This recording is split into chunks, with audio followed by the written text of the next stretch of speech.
Assalamualaikum warahmatullahi wabarakatuh. Perkenalkan, nama saya Nawayuni, kelas 5 SIP 4.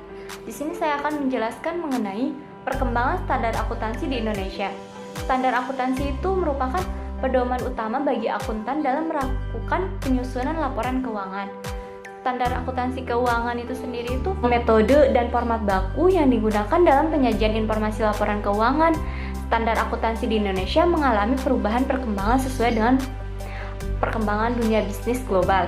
Peraturan yang berlaku dan lain-lain standar akuntansi keuangan yang berlaku di Indonesia itu antara lain PSAK IFRS, SAK Etap, PSAK Syariah, SAP, dan SAK MKM. Pada tahun 1945, dengan sekarang dilakukan harmonisasi terhadap standar akuntansi, salah satunya harmonisasi pada standar IFRS, Ikatan Akuntansi Indonesia yang berdiri pada sejak tahun 1957.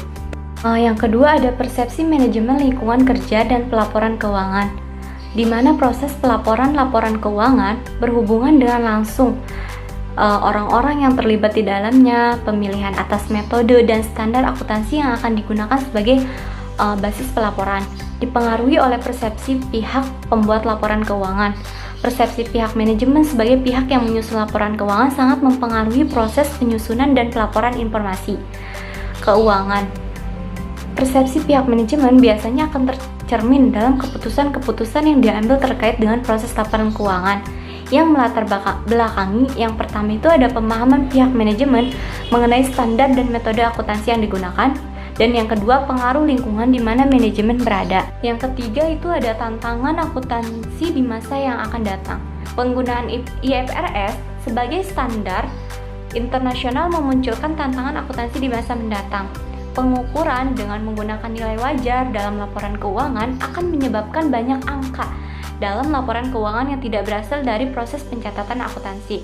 Akuntansi menghadapi tantangan di masa mendatang, misalnya kebutuhan informasi, non-keuangan, penggunaan teknologi informasi, kompleksitas bisnis, aset terwujud, memiliki posisi semakin besar, dan etika dalam penyusunan laporan keuangan. Jadi tantangan di masa yang akan datang akan lebih banyak teknologi. Yang terakhir itu ada masa depan pelaporan keuangan.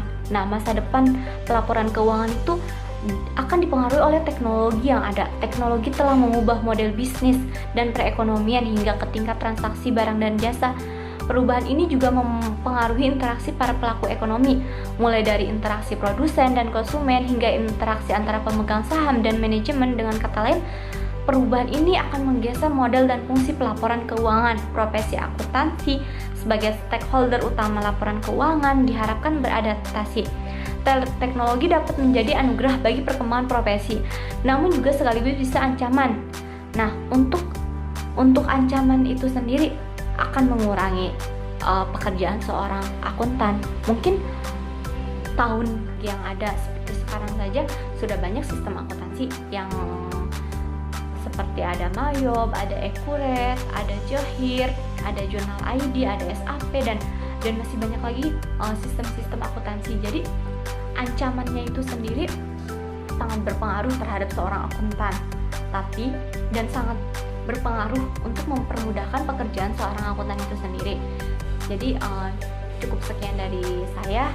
Semoga videonya bermanfaat. Kurang lebihnya mohon maaf. Wassalamualaikum warahmatullahi wabarakatuh.